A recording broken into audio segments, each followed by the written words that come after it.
বাংলাদেশ যুক্তরাষ্ট্র বহুমাত্রিক সম্পর্ক এগিয়ে নেওয়ার লক্ষ্যেই ঢাকায় আসছেন যুক্তরাষ্ট্রের দক্ষিণ ও মধ্য এশিয়া বিষয়ক বিশেষ দূত সার্জিও গোর। চীনের সাথে সম্পর্ক নিয়ে ওয়াশিংটনের উদ্বেগ প্রসঙ্গে পররাষ্ট্রমন্ত্রী জানান, এক দেশের সাথে সম্পর্ক উন্নয়নের অর্থ অন্য দেশের সাথে সম্পর্কের অবনতি নয়। বৃহস্পতিবার 3 দিনের সফরে ঢাকায় আসছেন সার্জিও গোর। বিএনপি সরকার গঠনের পর এটিই হবে ট্রাম্প প্রশাসনের উচ্চ পর্যায়ের কোনো কর্মকর্তার প্রথম সফর।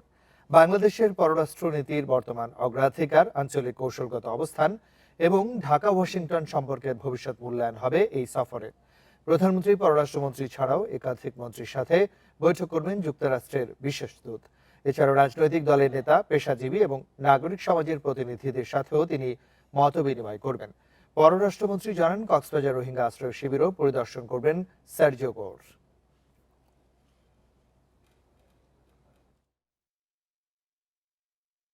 বাংলাদেশের সঙ্গে তো একটা দেশের না, বহু দেশের সম্পর্ক আছে।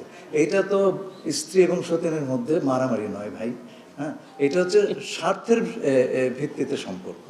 যেখানে আমাদের স্বার্থ, আমরা সেখানে যাব। কোনো দেশের সঙ্গে আমাদের সম্পর্ক অন্য দেশের প্রেক্ষিতে জিরো সাম গেম নয়। একজনের সম্পর্ক ক্ষতি করে আরেকজনের সম্পর্ক বৃদ্ধি করছে, আমরা কখনোই সেটা করব না।